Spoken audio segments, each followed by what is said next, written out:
Before we jump in, I wanted to let you know about something new. I'm really excited about it. It's called The Nest, our online community, and I'd love to see you inside. Each month, I'm hosting 2 live virtual sessions where we can come together for group coaching, body doubling, real conversations, and occasional guest experts who'll share their wisdom with us. You'll also get access to the community itself, where you can meet fellow Wise Squirrels, you can get episodes early, tap into extra resources, and you can enjoy plenty of good things I'm adding along the way. It's all waiting for you in the Nest. Visit wisesquirrels.com/nest for details, and I'll see you inside. If you want to understand your mind, sit down and observe it. Such common sense. How else can we understand our minds except by observing it? So There was no, at that point, there was no ritual, there was no ceremony, there was nothing to join. He just taught the basic mindfulness practice Vipassana, and it was love at first sight. It was exactly what I was looking for.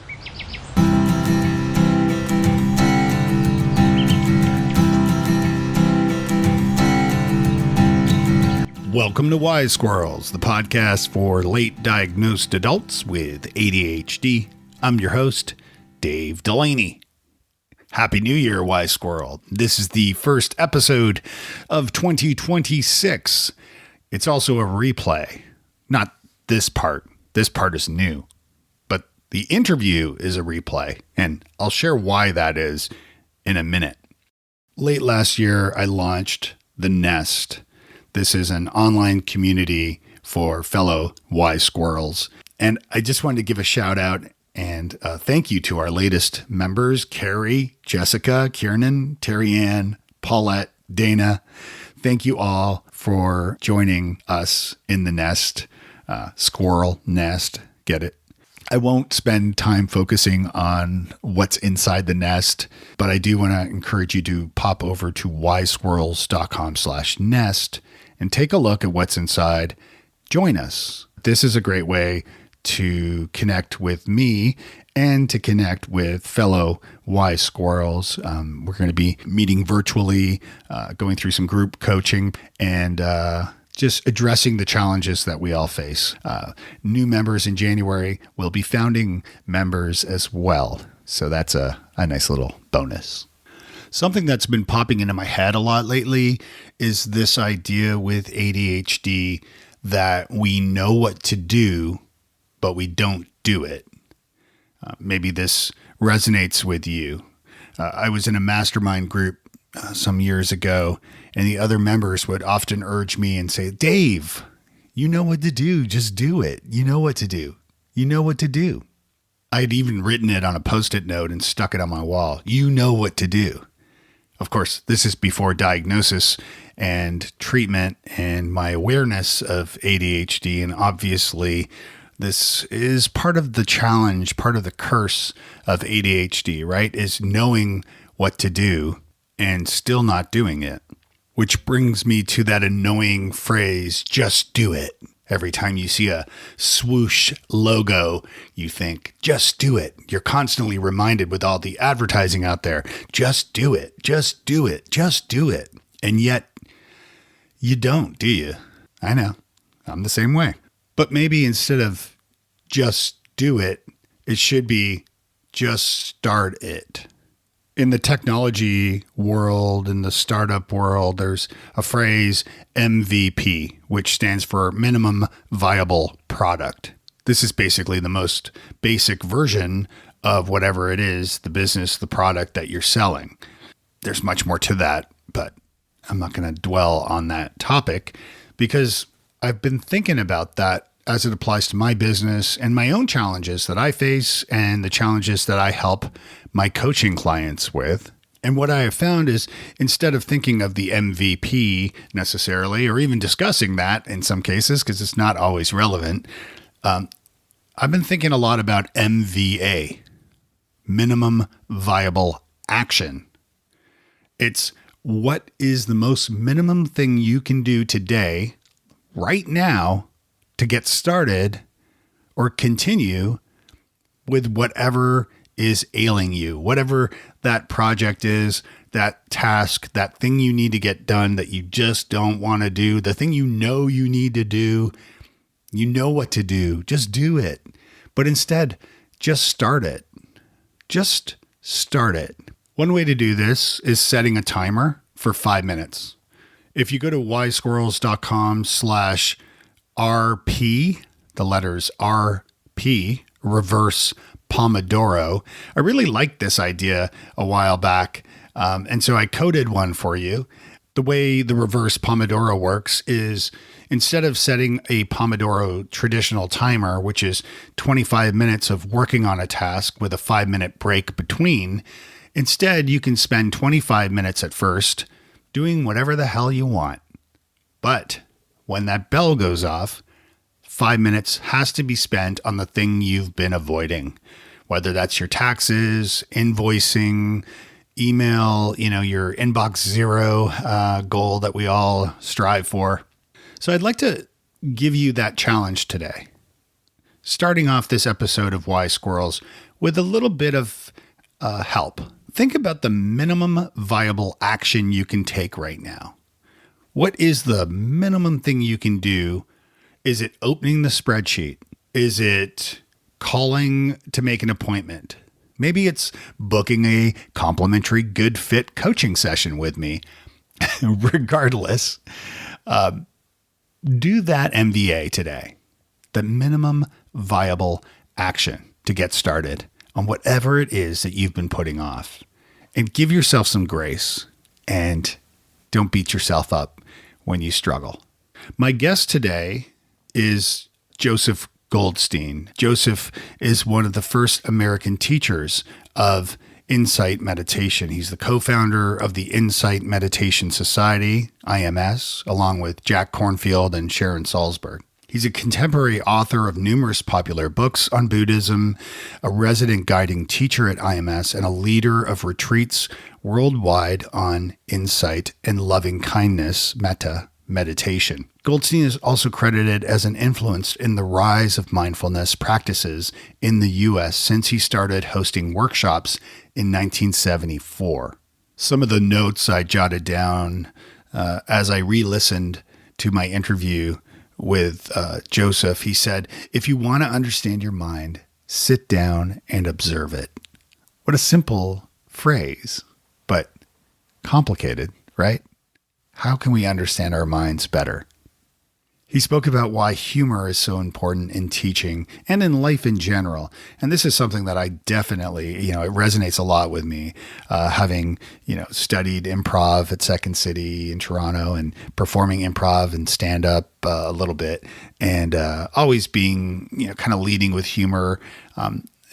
Even day to day, I try to get people to smile. Like if I'm at the, cash register at a shop or something, I'll do my best to get people to smile and just, why not, right? Spread a little happiness in the day. Here's a note I jotted down from the conversation. I wrote, pay attention to the moment when you've gone from being distracted to waking up. In that moment, you see the quality of delusion for all of the time we're lost. And there's a tremendous insight that can happen here during these moments of distraction. So when you get distracted, we often just say, stupid Dave, get back to work, or what are you doing? You're idiot.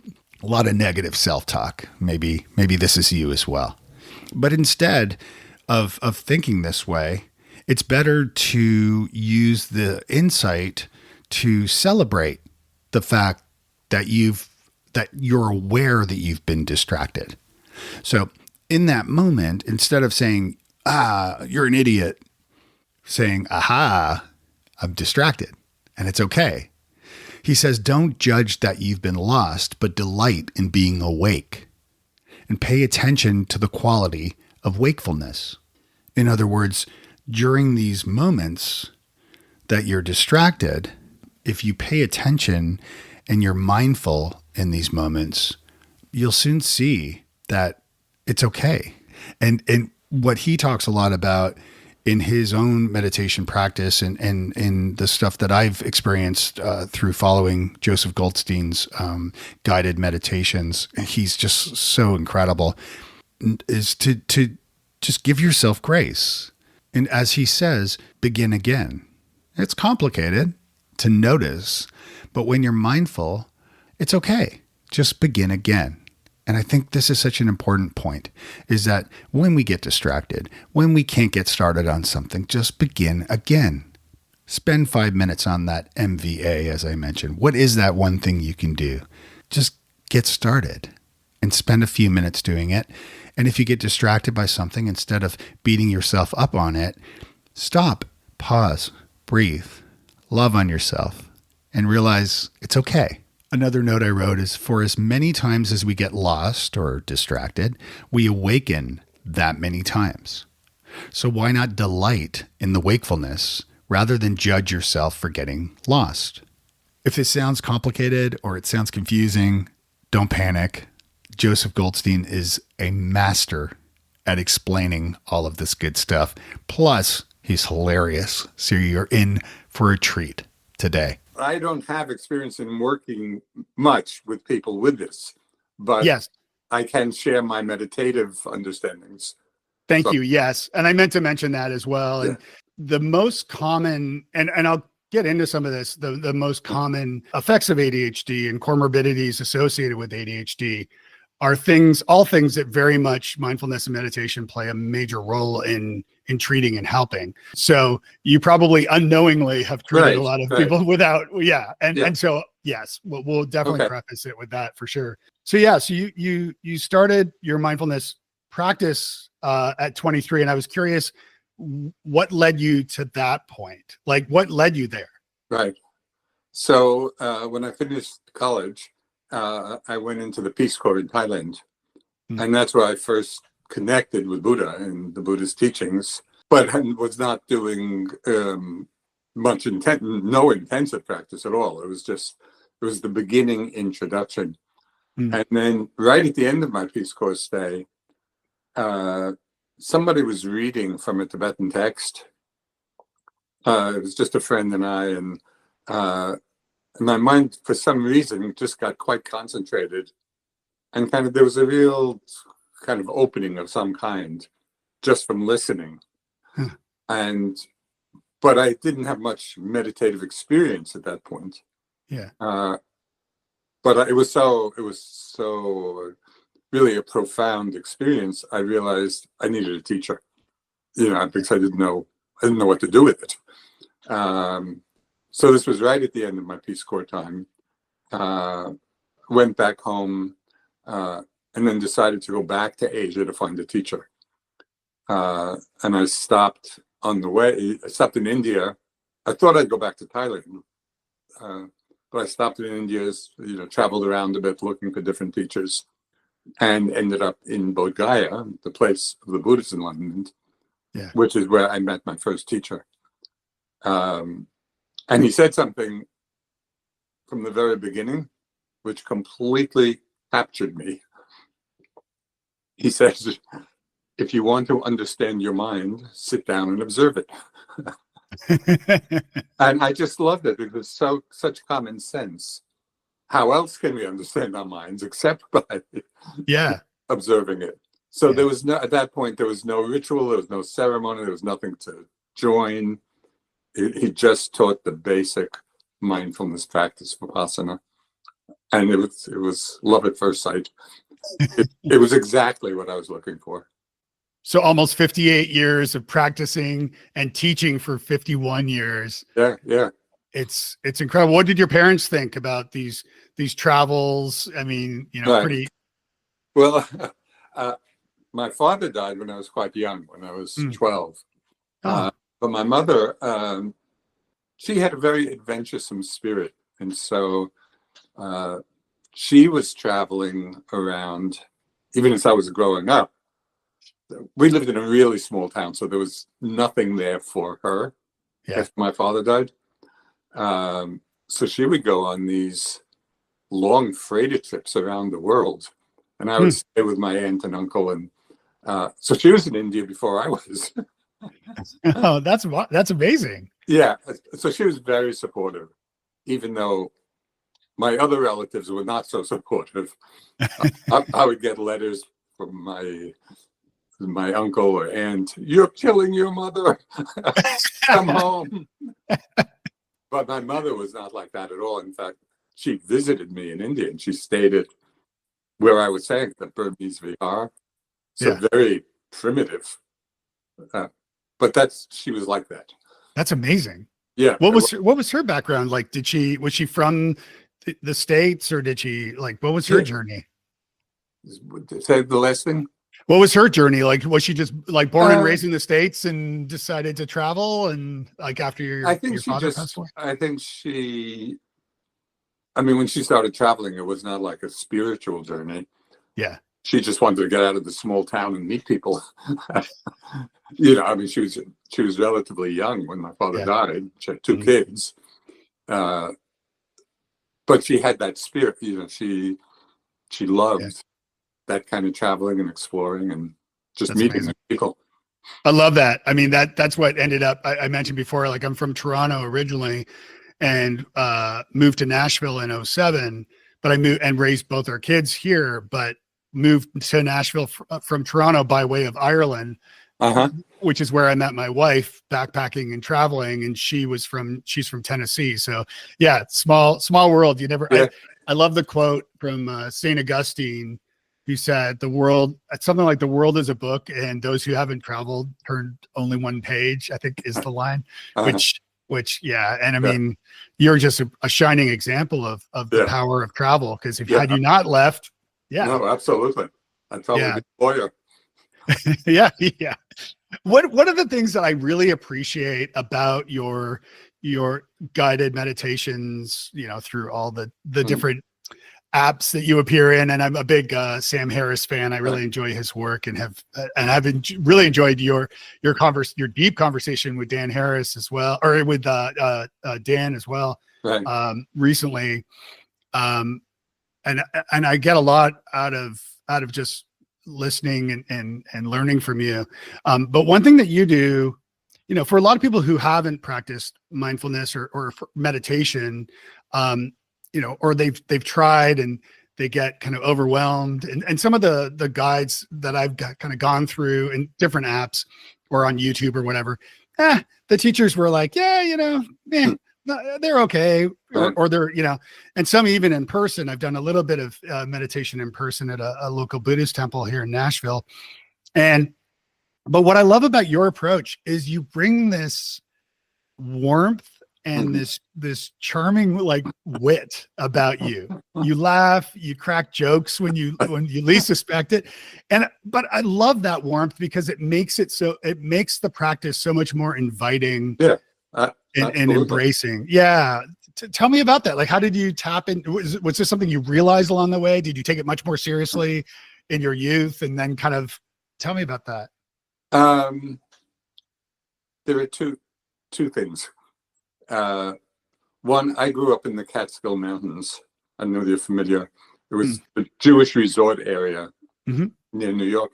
It was called the Borscht Belt. Yeah. And, my family had it was like a summer resort. Yeah. Where we would have entertainment on Saturday nights. Yeah. So all these Jewish comedians every week, you know, and a lot of them were terrible, but some were good. but I think it tapped in, you know, to the whole element of Jewish humor. Which is just part. So that's just part of me. Yeah. Okay. That being said, though, when I first started teaching, I was much more serious. In fact, I recently had an online 80th birthday party. Happy birthday. Happy belated. That's you're 81 next month, right? Yeah. Is that right? Yeah. So the person who's organizing it found this old film video of me teaching at Naropa Institute with Ram Dass and Trungpa Rinpoche. That was in 74. It was like a Buddhist Woodstock. It was a big event. Yeah, that's amazing. But when I saw that video, I was teaching eating meditation. I was really serious. I mean, first I was very young. Yeah. You know, and so my whole persona was very different in teaching. Right. over the years. And this ties into my new favorite definition of enlightenment, Mm. which is lightening up. You know, so a lot of it's just lightening up, not taking ourselves so seriously Yeah. until we see through the illusion of self altogether. Yeah. And I can see over the many years of my teaching, I've definitely lightened up a lot over the years Yeah. from those beginning years. And a lot of it is just getting more comfortable teaching, you know. Yeah, but there's definitely a trajectory towards more relaxation, more humor, you know, connecting in that way. Yeah. Which And I think I enjoy it a lot more. yeah. And I think it does yeah, I think it does make the experience better. And yeah, I've mentioned this on the show before, but I saw an interview with Dr. Gupta with His Holiness the Dalai Lama, and it was a video of some segment from something, and they were meditating together, and Dr. Gupta had written about this, of how like nervous he was. And then I think he was his eyes were closed and he was following along, and then it got awkwardly quiet, and the Dalai Lama, and he opened his eyes and the Dalai Lama was laughing. He was giggling, and he's like, what's happening? Like, am I doing something wrong? And he's like, no, I was just thinking of something and I couldn't. And he was like, wait. You can't, Right. you can't focus. Hey, I'm not sure if you know about this, but I was a speaker and a trainer for Google for nearly 6 years. In addition to this, I've been a coach through a lot of my career, helping small business owners and entrepreneurs improve their businesses. But now with ADHD, I've learned a lot about helping other wise squirrels like me. Check out the link at wisesquirrels.com/coaching and book a free session with me to see if I can help you. I have a feeling I can. So, but I always loved that example. Well, really stood out to me as bringing a humor to it, and also understanding that like, you can't completely stop your thoughts. That's like such an important point. I heard something recently where or it might've been recent, might've been older, I don't remember, but you talked about how you called thoughts, it might've been something recent. You called thoughts little dictators of the mind. Right. Yeah. So I know that like to practice, to close in a sort of traditional sense and in a first time novice sense of closing your eyes, focusing on, let's say, your breath, you start to, obviously your mind starts thinking of things you have to do and so on. One thing I've learned, I think it was from Sam Harris's guidance through his app, of allowing that thought to play out like a short film. And I found that really works well. And so like, if I think I have to walk the dog later, I'll imagine myself walking Peggy, doing exactly like taking her out, putting her on the leash, picking up her poop, bringing her home. And then like seconds later, that thought has played out like a short film and it's done. And now I can return to the breath. And that is something that I've been sharing with friends and something that I have found really helpful. However, I heard you talk about the idea of there's that moment when you come out of that thought, right, but you start to beat yourself up about thinking about that thought in this judgmental way. And I know you're a big believer, obviously, in non-judgmental right, awareness. So are there strategies or ways to deal with that? Yeah. So it's whether or not one plays the thought out, as you said, or one doesn't do that and the thought is there for as long as it's there. Yeah. And you come out by itself, at a certain point. Yeah. But I encourage people to pay attention to that moment when they've gone from being lost, however long, to waking up from being lost.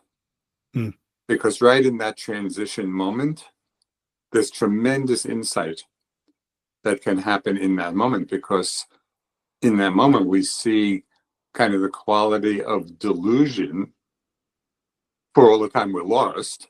Mm-hmm. It's like we're lost in a movie. We're not aware even that we're thinking. We're just right, lost in the story. Yeah.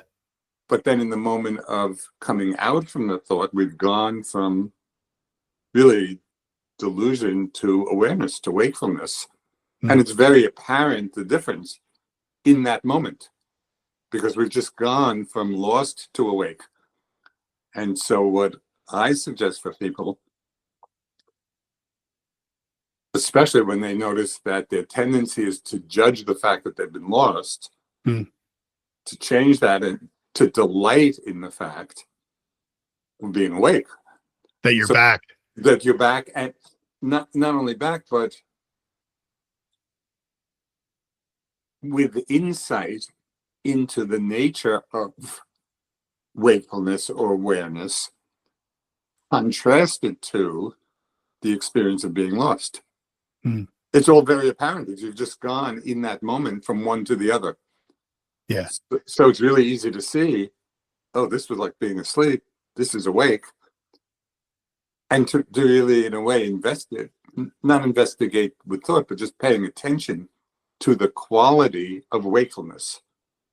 Yeah. Because that reinforces one's understanding of the nature of awareness. So it's not just some mysterious thing that sometimes happens and sometimes doesn't happen. Yeah. We're really connecting with what it is in that moment. And so I usually close that little wrap. Yeah. For as many times as we get lost, that many times do we awaken, right? Yeah. And so why not delight in the wakefulness rather than judge the being lost? Yeah. I love that. So yeah, you're celebrating in a sense. Yeah. The fact that well, first of all, the fact that you're even sitting and attempting to meditate in the first place. And like, let's say it's the very first time you do it, and the very first time you sit and you focus on your breath and your eyes are closed, let's say, and you have some thought, and this is the point that I talk to friends and even my daughter sometimes about, like, their frustration with, like, I can't do it. I can't. Right. Right. And to your point, it's the fact that you've realized. And so you have a choice right then. Yeah. Give up, this doesn't work, or return to the breath. Yeah. And to keep delighting in the moments of awakening. Yes. Which will happen many times. It will happen as many times as you get lost. Yeah. So one other kind of thing which I generally highlight with all this, especially for beginners, is really the first insight of insight meditation, is seeing how often the mind gets lost. Because most people don't know that about their minds.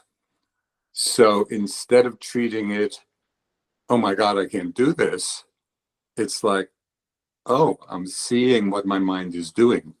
Yeah. So that's an important insight. So people they should feel encouraged by the fact that they're seeing how often the mind wanders. Yes. That's actually an insight. And so that could give a little encouragement. Yeah. Because for everybody, the mind is going to want to, Yeah. But, oh, sorry. I didn't mean to interrupt. No, I was just going to say, if you go up to somebody in the street who's never meditated and you ask them, does your mind wander? They'd probably, no, my mind doesn't wander. They have no idea. They have no idea what their minds are doing. Right. So for people beginning practice who begin to see this, that's really important. And I've heard that should be reinforced.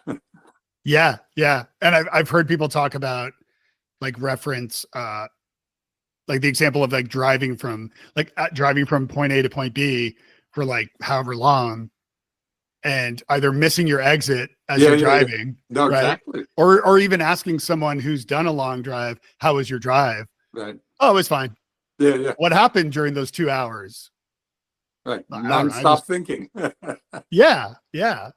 And yeah, so it is, yeah, this idea of waking up in that sense. Yeah. The thing with ADHD, there's like a bunch of fun stuff, air quotes fun, that come along with ADHD, which really is you know, earlier on. And again, I always preface it also that I'm not a doctor, nor do I play one on the internet. So I don't pretend to be. And in the last couple of years, I've learned a ton by speaking to folks and my own treatment. But that obviously there's the stereotypical hyperactive boy, the Bart Simpson, but there's also inattentive, which is more someone getting lost in thought, daydreaming, that kind of thing, especially as children. And then even this combined presentation of ADHD, where it's sort of a bit of both in a sense. But the things that come along with ADHD, things like time blindness. So like time management becomes a real challenge, and self-doubt is a big one as well. That they say that an average 10-year-old with ADHD has heard 20,000 plus negative things from parents, school teachers, et cetera, until by the time they've reached 10. And so that's going to give you some trauma and give you kind of a rough upbringing, even if you're in a loving home. But in addition to this, because it's highly heritable, there's a good likeliness that one or both of your parents also have ADHD, which can account for all sorts of things like addictions, and because that's also part of this. And I've said a lot of stuff there, but maybe focusing on like that essence of time, or that idea of time management, and how time goes so quickly and we lose track of time. And again, as we said at the beginning, you're not an ADHD expert or anything, but I think mindfulness and meditation certainly can help with time management, let's say. Any thoughts? Well, I don't know how relevant this will be, but I'll just share my own strategy for time management. Yeah.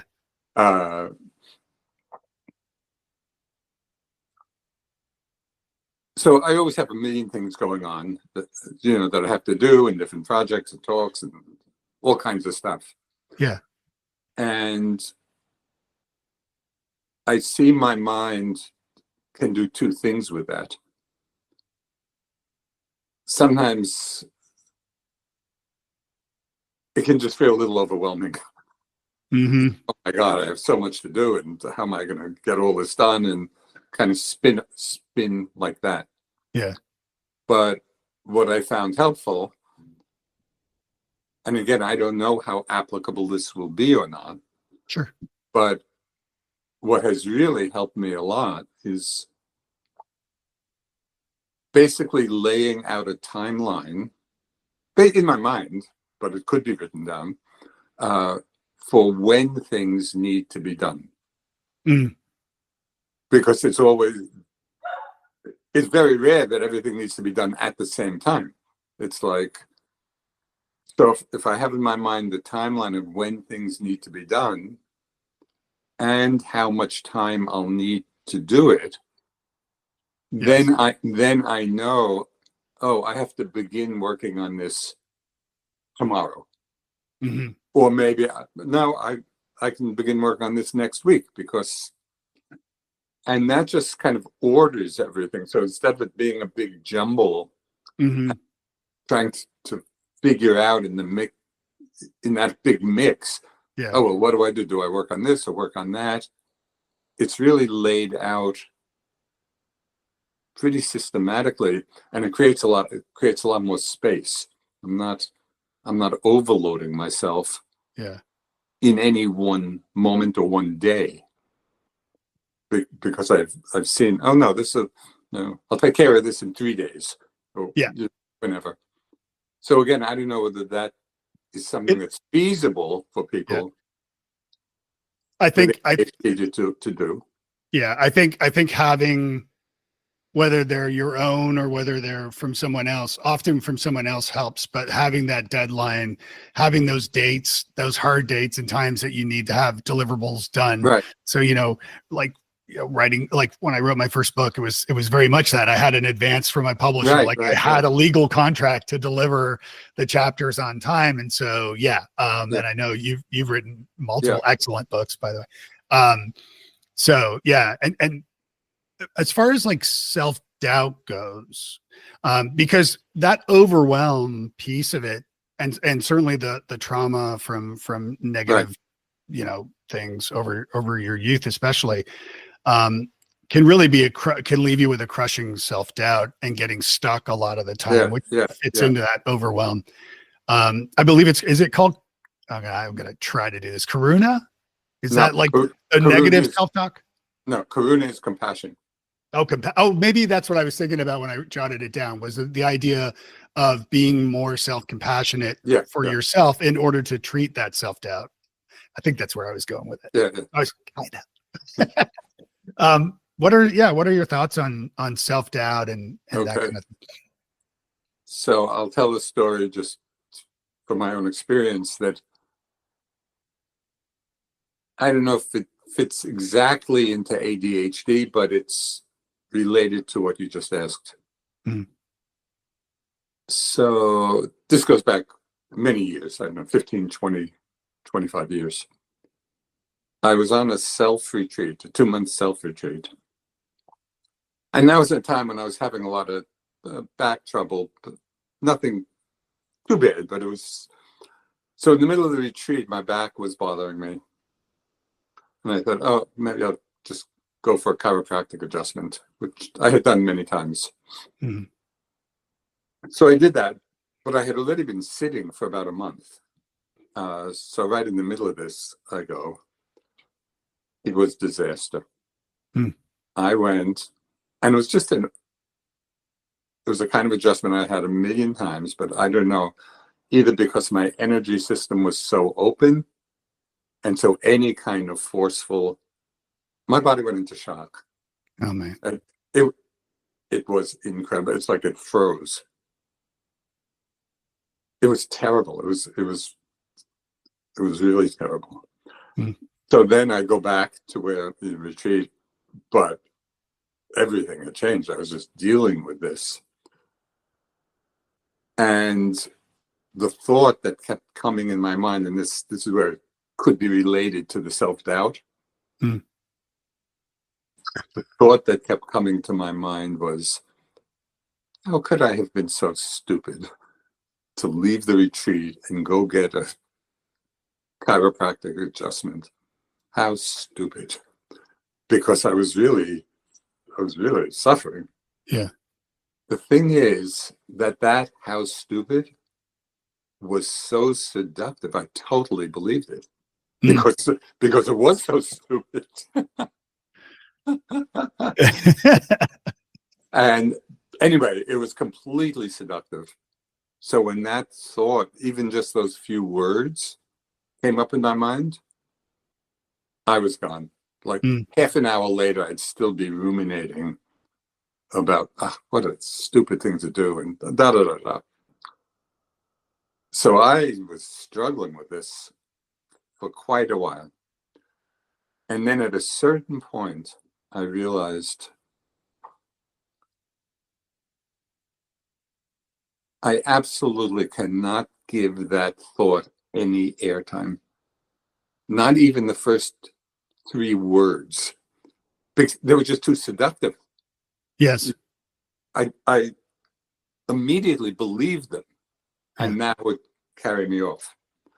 So I developed something, and I'm not sure this is politically correct, but I developed something which I called cowboy dharma. Yeah. So whenever I saw just those few words of that thought, Mm. like I take out my 6-shooter, knock it out of the sky, knock it out of the mind. I love that. And it was miraculous for a variety of reasons. One is that I kept an eye out for the arising of that particular thought pattern. Mm. Because I recognized, okay, this is the thought pattern that's catching me again and again. Right. So first I recognized whenever the thought would start, oh, Yeah. how stupid. And then having this little gesture of cowboy dharma Yeah. brought some humor into it, Yeah. which also is very helpful. Yeah. So I was taking I was taking effective action, but not with aversion, not with judgment. It became like a game almost. Yeah. So I just would not let that thought, I didn't give it any airtime. And it was amazing. The whole situation changed the condition of my body was the same. Mm. But instead of all that self-judgment and being lost for long periods of time in it, that was all gone. Are you still doing that today? You stub your toe? No, most things didn't have that. It was that, yeah. It was the experience was so intense that's why that thought had such power. Because what did I do? I was happily on a retreat and I just messed everything up. How stupid, you know.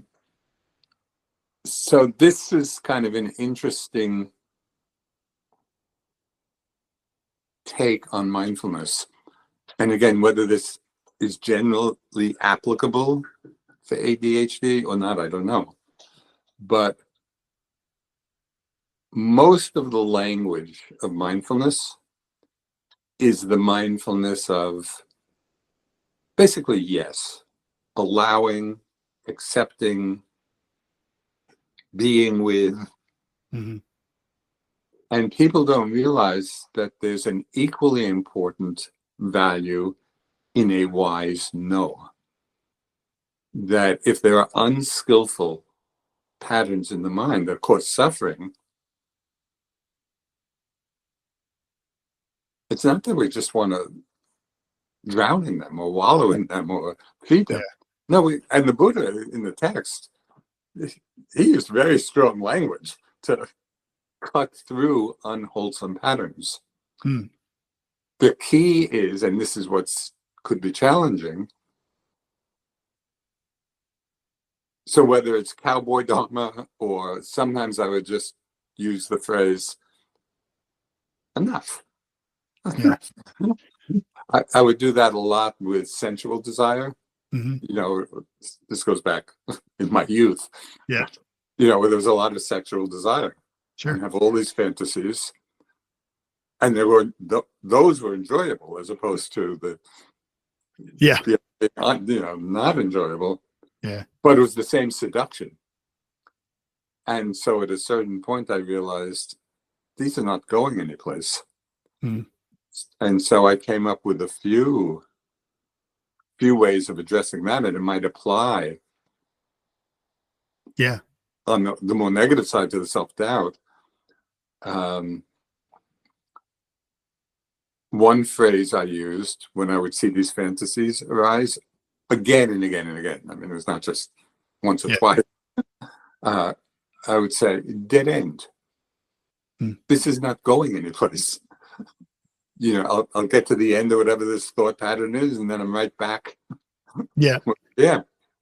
And so putting dead end at the front of it rather than at the end of it, it reminded me, no, this is not going anyplace. Okay.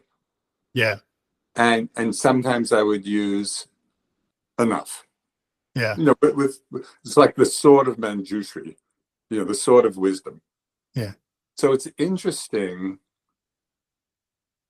to learn how to play with both the accepting, allowing side, and also, I don't know what we could say, the sword of wisdom side.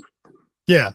Where we're not just indulging, you know, or being carried away. Sometimes it's like a no. And, you know, I'm not a parent, but I'm sure you've experienced it. I mean, if you raised kids without ever saying no, they'd be monsters. Yeah. So no is not a bad word. Right. But when it's used lovingly, that's the key. Because people, if they're not doing it in that way, it could just exacerbate the problem. And in a sense, when you're saying no to your child in a loving way, as you're saying, it's also important getting back to that self-compassion piece, right? Of like, if you're saying no to yourself, Yeah. or enough, then that's also practicing love for Yes. yourself Yes. to Absolutely. prevent you from going down that rabbit hole And of self-doubt. one indication of whether it's loving or not is watching the tone of voice in the mind Mm. of the words you're using. So it could be enough, or it Yeah. could be enough. Just the tone of voice will change the quality of mind. Yeah. So one wants to pay attention to that, because if we're doing this with aversion, that is just locking the problem in. Mm-hmm. Not helpful, but used wisely, it can really save us a lot of suffering, That's because so helpful. Yeah. we're letting go of the patterns that cause suffering quicker. Yeah. And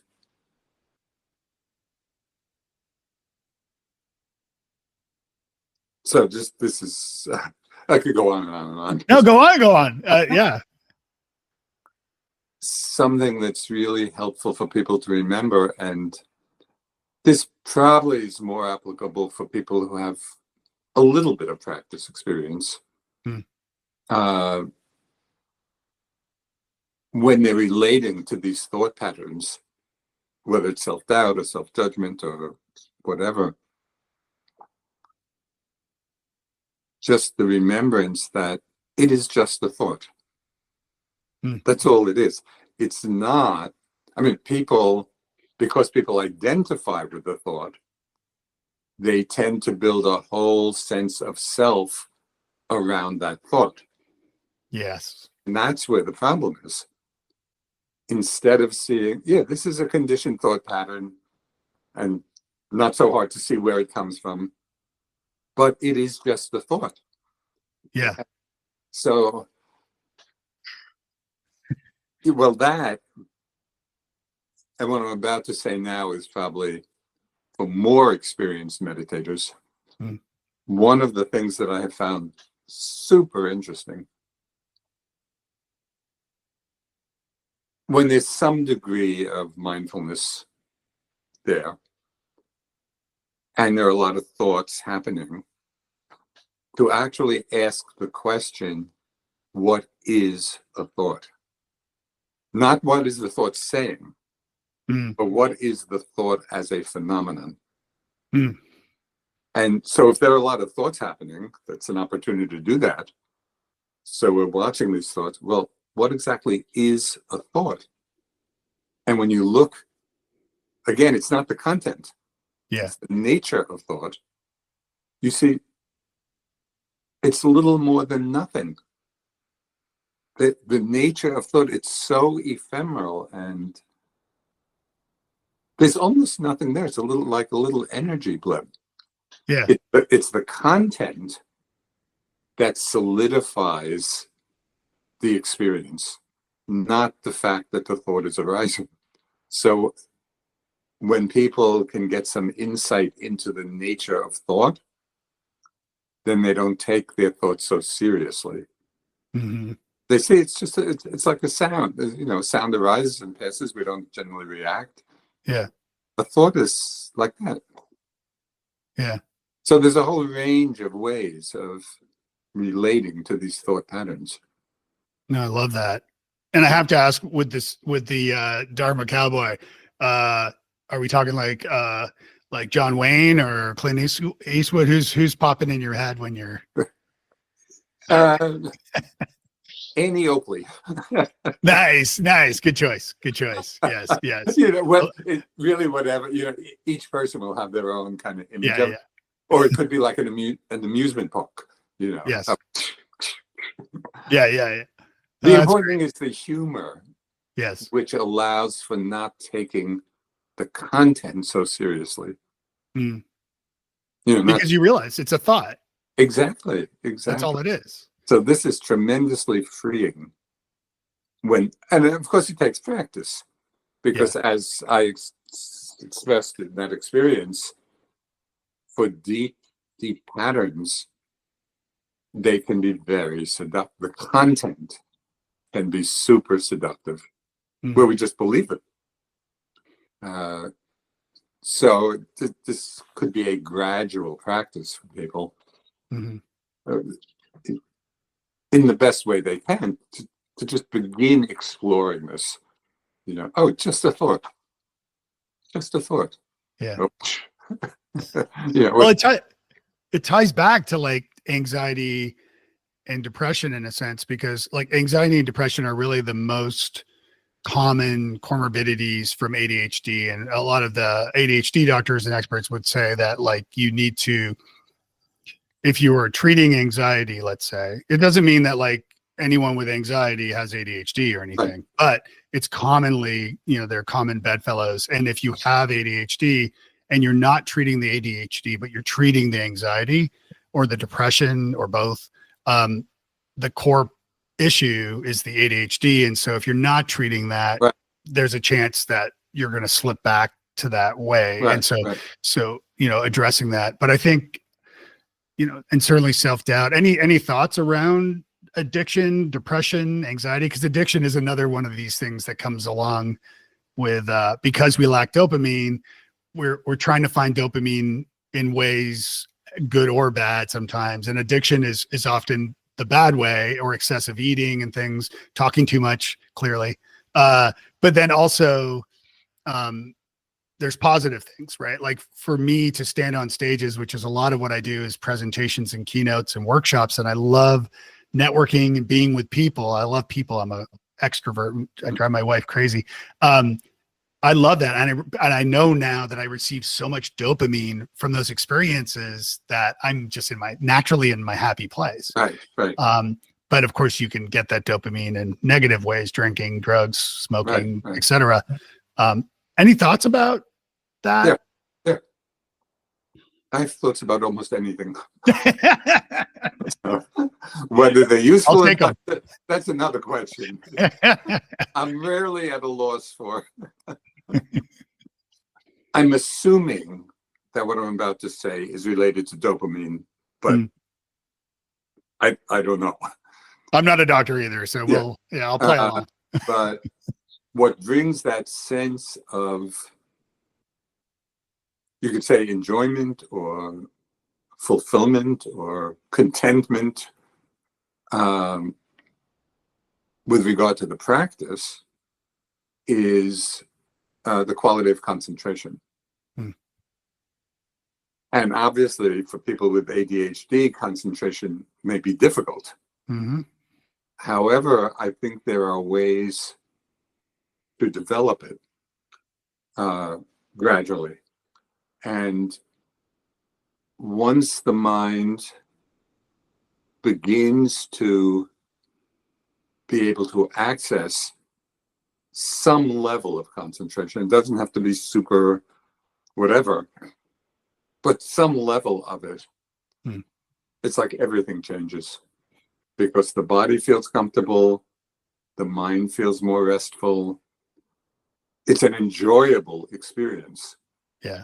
And so I had an interesting experience with this when I first started meditating, when I went to India. And when I started, I had zero concentration. I studied philosophy in school. My mind loved to think. And so I'd sit and meditate and I'd think for the hour and I'd enjoy it. And then the hour went quickly. But I realized I wasn't getting any place. I was just getting lost in thought all the time.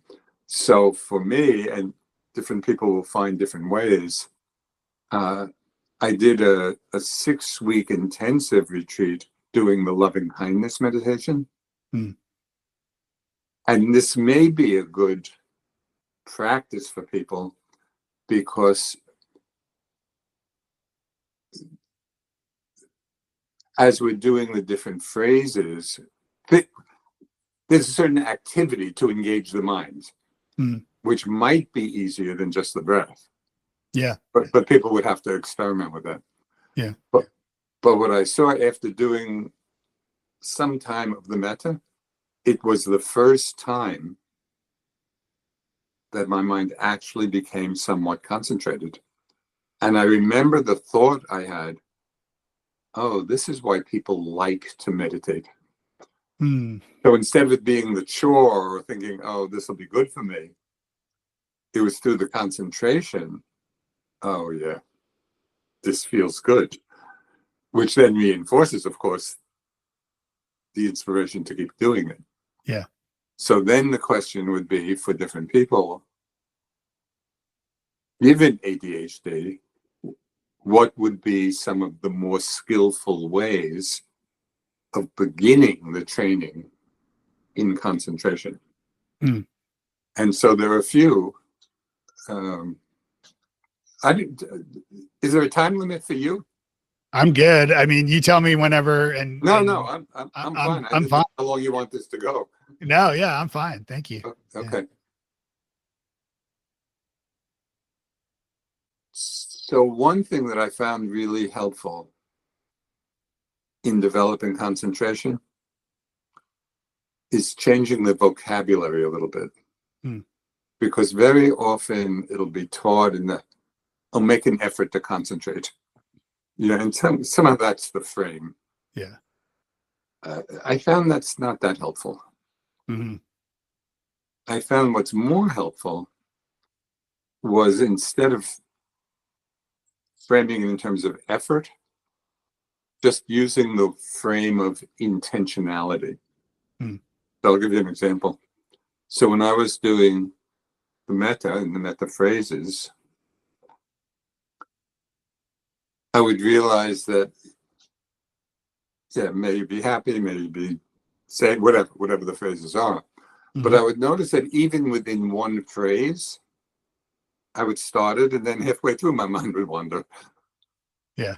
And so at a certain point, when I saw that so clearly, I just started at the beginning of each phrase, which is a short phrase.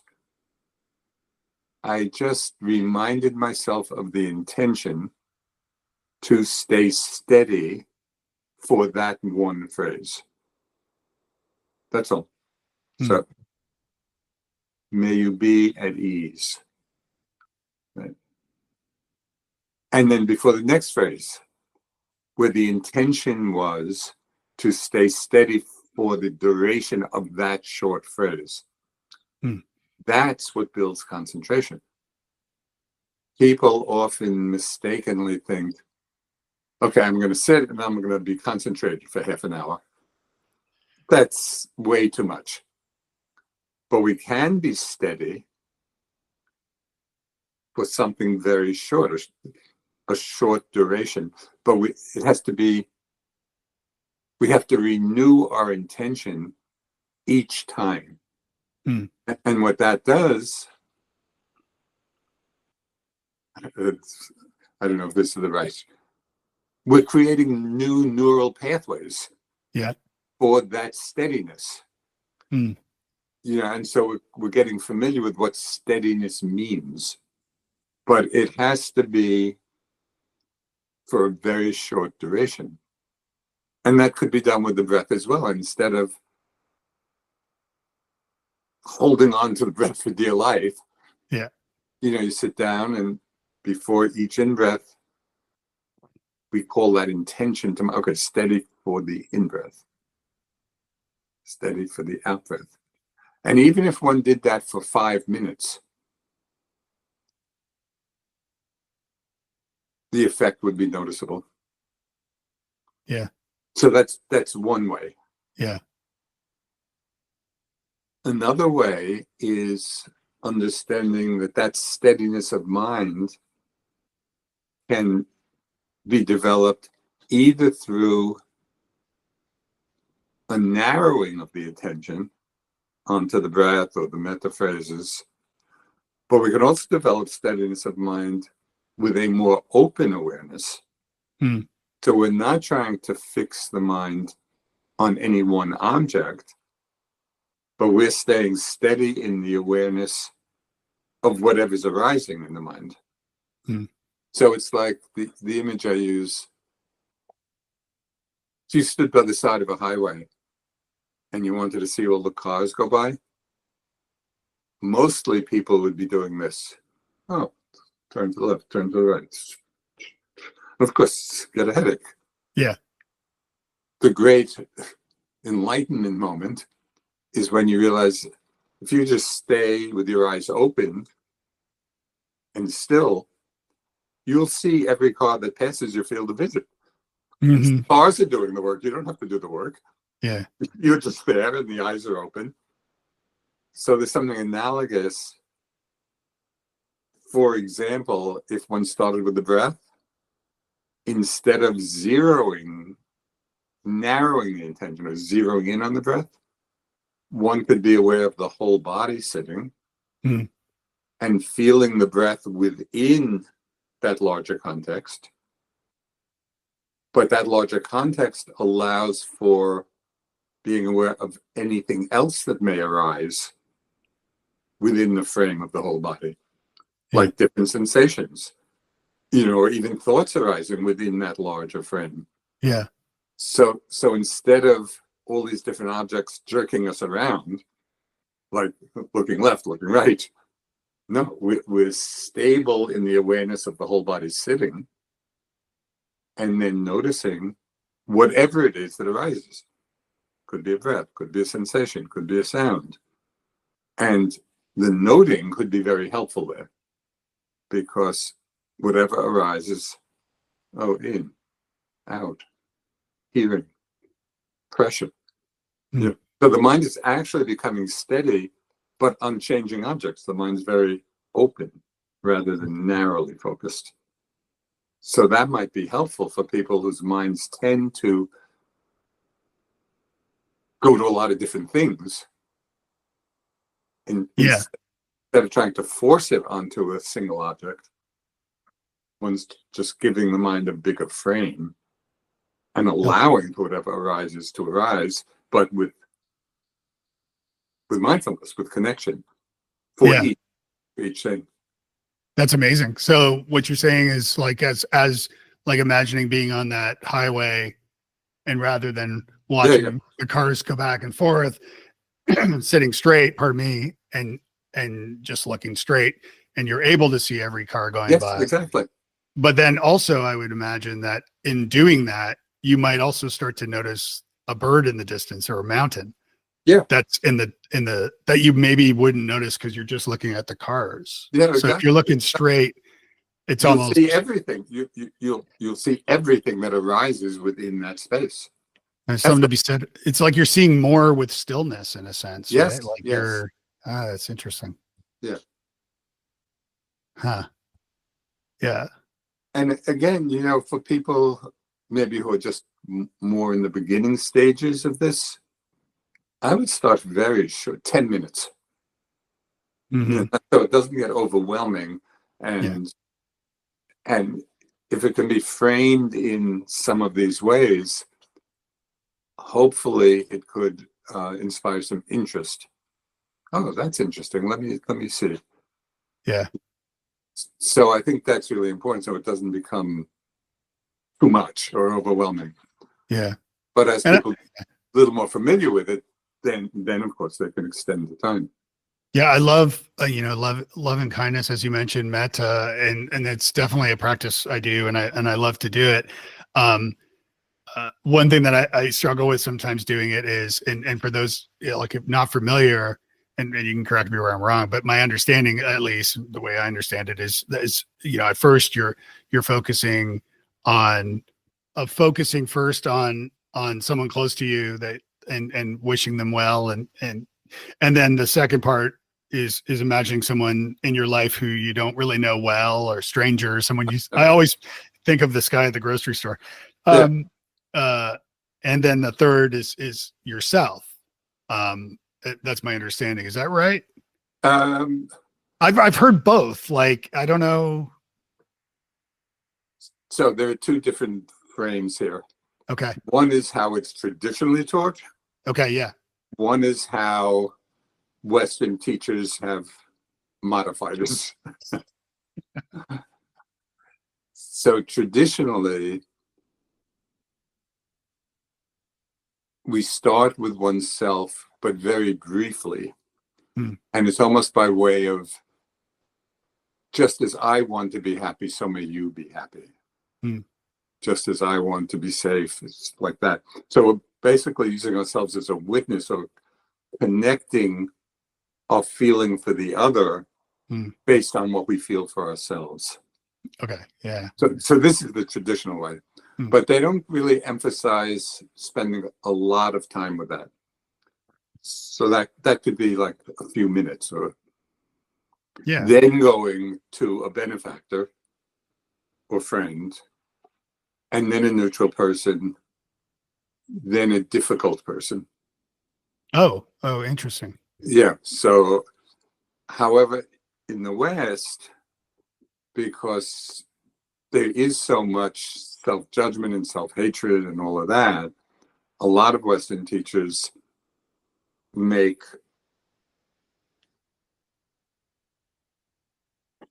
give more emphasis to sending metta towards oneself.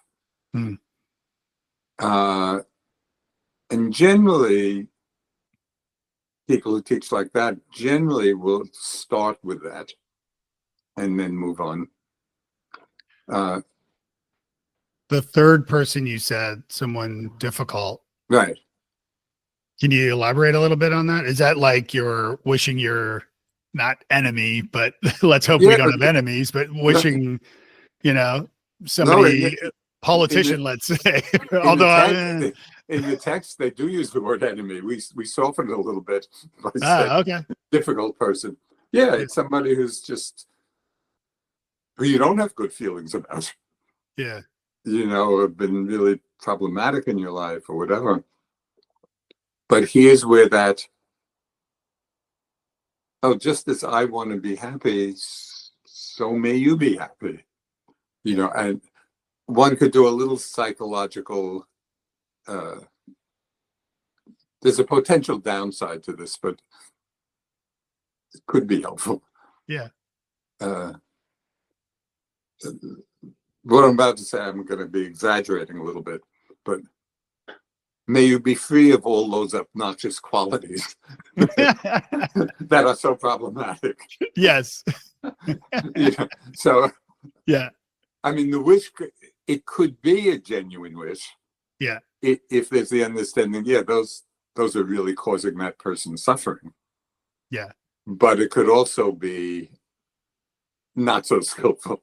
Yeah. It's like, that's not really metta. It's just, stop bugging me. But it's interesting because I've never heard the version that, as you're saying, of that last person being someone, your enemy, so to speak. And I think there's power in that too, just because, if you can bring yourself to wish Yes. someone you don't like well, and also if you're, correct me where I'm wrong, but like if you're, let's say you're doing this practice and then let's say you're going to end the practice on this person because that's the order, then it's almost more positive in a sense, because you go about your day. The last part of it that you can recall is giving your. Well, yeah, except one thing I left out was generally in the sequence, one would end with, so it goes, begin with self and benefactor, friend, Mhm. neutral person, difficult. But generally, then we end with sending metta to all beings. Okay. So that's where it would end up, rather than. But to show I had a very interesting experience of teaching metta. So I was teaching a course just outside New York, right after 9/11. Hmm. So you can imagine it was very intense. Hmm. And we started doing the metta practice. And there were a lot of New Yorkers at the retreat. And basically the message was, there's no way I can send metta to these guys who flew into the towers. I mean, it was just incomprehensible to them that they could possibly do that. Hmm. And it really made me think, because I could totally understand that. Hmm. On one hand, And on the other hand, the Buddha talked of these as being universal and boundless, including all. So I was trying to reconcile that.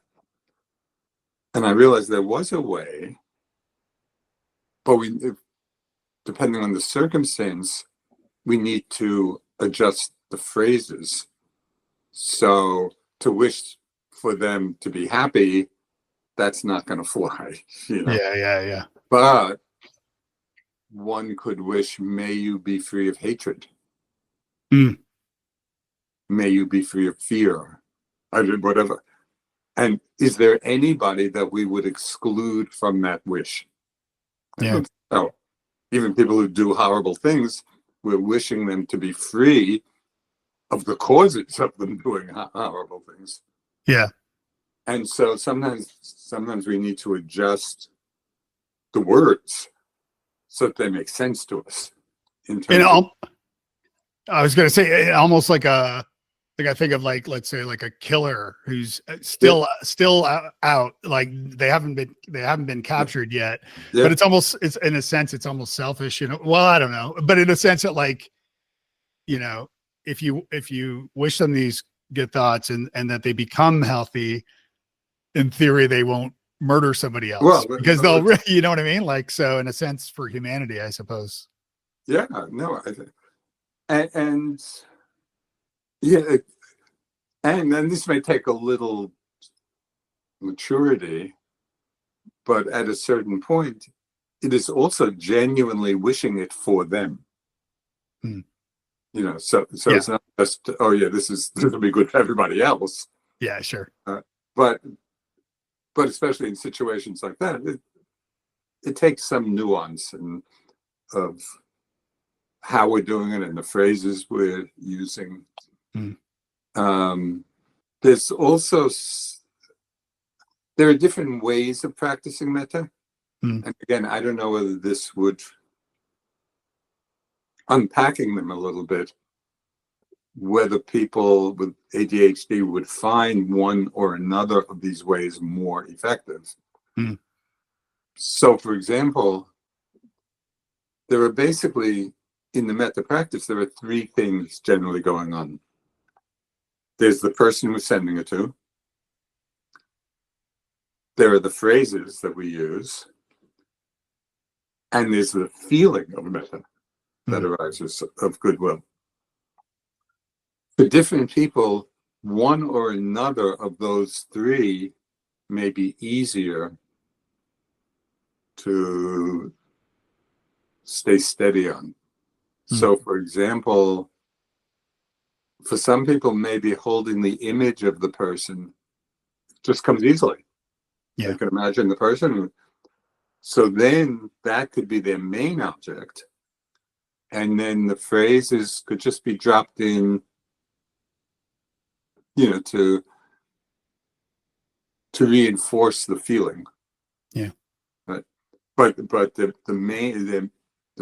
main part, rather than the phrases, would be the image. Other people have a hard time keeping an image steady in the mind.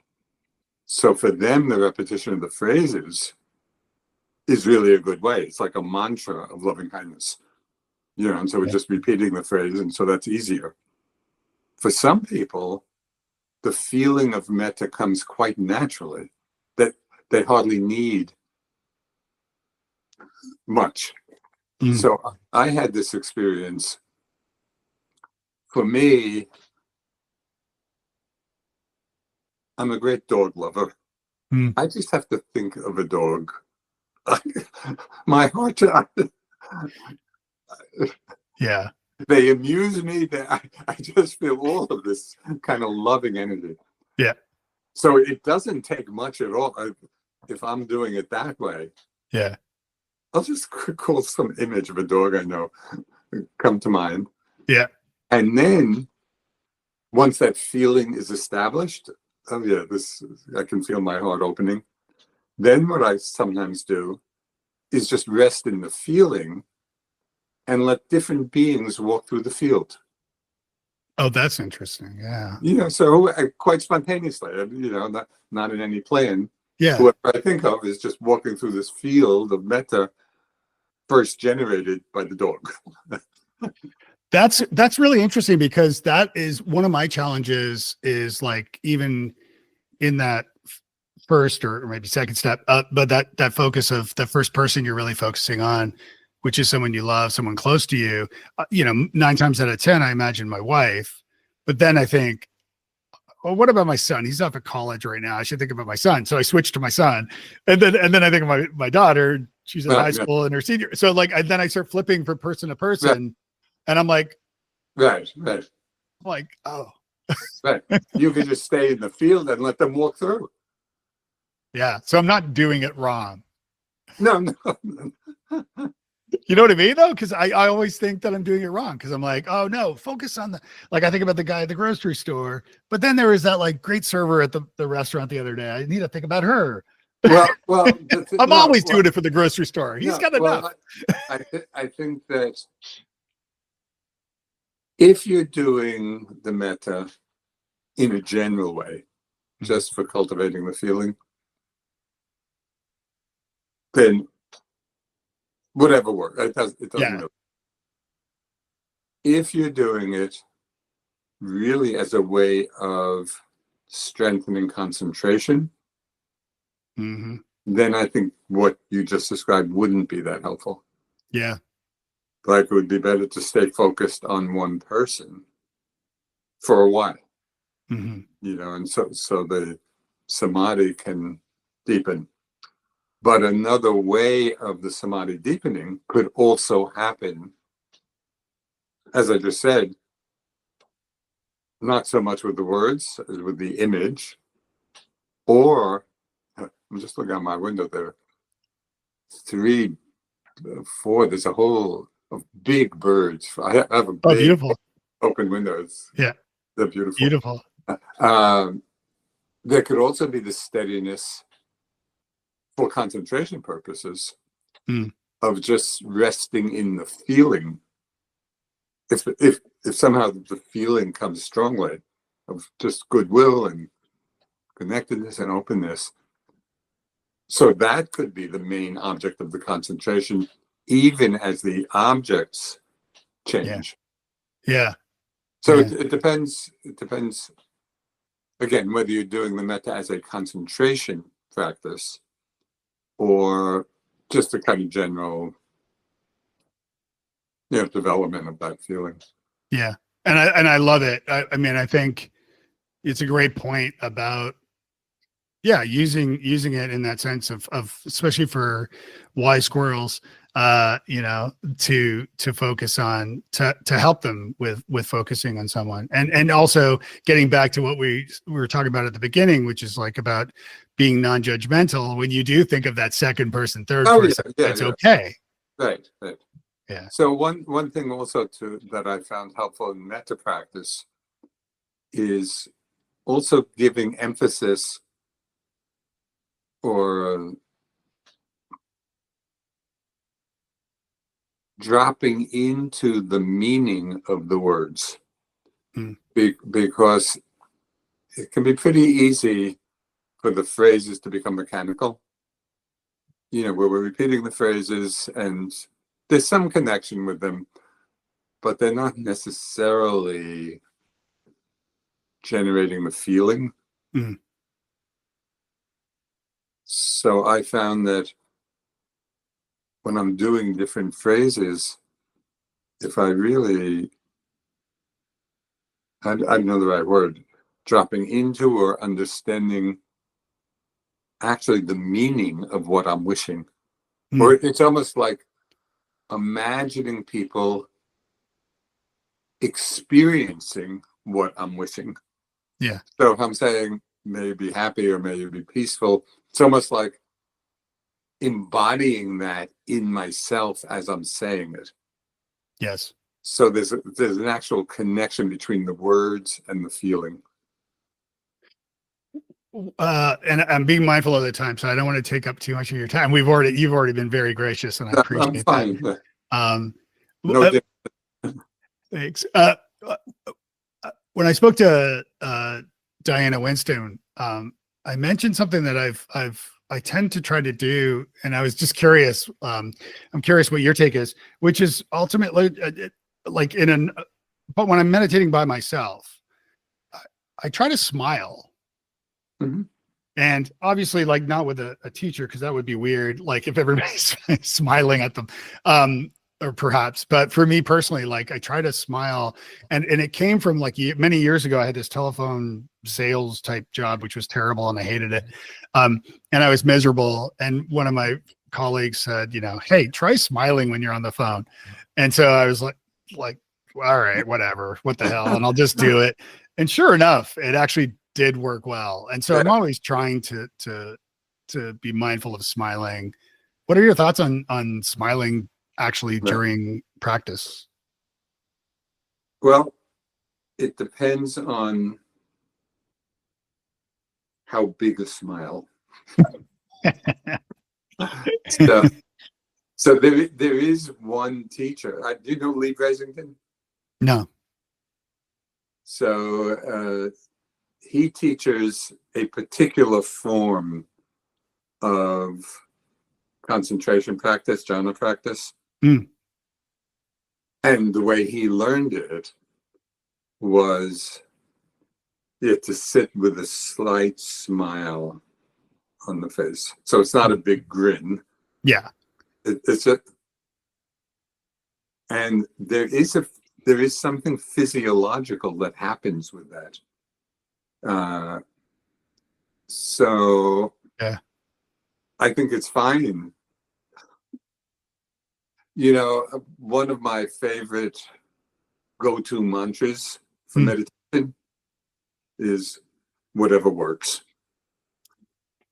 Yeah. And so with things like this, it's like to try it, and see, does it bring about more settledness or more ease or whatever? Yeah. And you just experiment and see, well, it does, it doesn't. Yeah. And that's a great point. Well, this has been incredible. Was there anything I didn't ask you that you thought, I would love to, or about ADHD or anything like that? Or someone who is, I started my practice. I mean, I dabbled for many years, but never really seriously. And in 2020, when the world was imploding, and my dad was on his latter stages of dementia and Alzheimer's, I started taking my health more seriously. And I decided, several different things. I got a sleep apnea test. Turns out I had sleep apnea. So CPAP time. I quit drinking, and I'm 5 years, almost 5 years sober. I started exercising more, although I could be doing a better job at that. But the mindfulness and meditation, not medication, meditation, I started taking seriously in 2020 and have like a daily practice and have tried to. And I'm dying to do a retreat. One of these days. Any thoughts or questions or anything? So, I mean, it seems to me that an underlying direction would be training the mind. I actually like the word steadiness rather than concentration. Mm-hmm. Because concentration, it feels too forced in a way, just the word, the connotation in English. Yeah. But steadiness, to me, and maybe people would find their own word, it just feels softer and more settled back. So it's just settled back, steady. So that seems to me strengthening that ability of the mind would be super helpful. Mm-hmm. So I'll just share one last thing. Periodically, just in my many years of practice, and I do a long retreat every year, each year, different aspects of the practice are just pulling me to do it, So recently, and this was true even before the retreats, my daily practice, I thought, I want to just strengthen the steadiness, strengthen the concentration. So it was, I mean, it's infinitely better than it was when I began. Yeah. But it could be deeper. So it was really interesting. So just in my daily practice, I just started steadying on the breath. So the whole aim was just just that. And for the first few weeks in doing that, I didn't really see much difference. It was just my usual. But I was really surprised that just from a daily practice, by committing myself to do that for a period of time, I began to notice a significant level shift in the ability to stay steady. And I was surprised. I would have thought, oh, I need to be on an intensive retreat in order to do it. But I said, no, if it's consistent daily within the capacity of who's ever doing it, over time, and it might be over some months, I think it will be noticeable, the improvement. So I think sometimes people think, oh, I can't do this. This is beyond me, right? But being consistent, and again, for shorter periods of time that will work for the person, but then doing it consistently for some period of time and understanding what their intention is, and working with what I said, the intentionality rather than the holding on. Yeah. Whether it's with the breath or with the metta. For me, it would be an interesting experiment with people who are really struggling with ADHD, just to see whether that actually has a positive effect. So what you're saying is like being consistent every day, spending 10 minutes, let's say, of sitting practice and focusing on the steadiness of one's breath, or on your breath specifically in order to become more steady, just so I'm clear. No, steadiness on the breath. But it's one breath at a time. That's the thing. And that's what I was talking about before. Before each breath, calling up the intent, remembering the intention of stay steady for this one breath. Because that's within people's capacity. That's not long. That's like, seconds. Yeah. But then the next breath. So with each breath, we're starting again. But if you do that, for 10 minutes, 15 minutes, 20 minutes, you will be training the mind. Yeah. So I love it. Joseph, this has been such a pleasure and an honor to speak with you. And thank you so much for putting up with Zoom. Right. It worked out thanks to your tech skills. Yes, I still got them. If you enjoyed the show today, please leave a rating and review. This helps other wise squirrels discover the show and reminds me to keep doing this. Do you have questions or comments? Want to share an audio comment or question? Do you have questions about joining the nest, or are you interested in a free coaching session with me? Just visit wisesquirrels.com for details. Support of the podcast comes from our generous sponsors, our guests, and you. Thank you for being here. Without you, I'd be talking to myself, and that's no fun. Hosting for Wise Squirrels is provided by our friends at the Marketing Podcast Network at marketingpodcast.net. You'll find special event invitations, links, show notes, free resources, and a whole bunch more at wisesquirrels.com. And while you're there, sign up for the newsletter. That way you'll never miss another episode. We'll see you soon. Thanks for being here.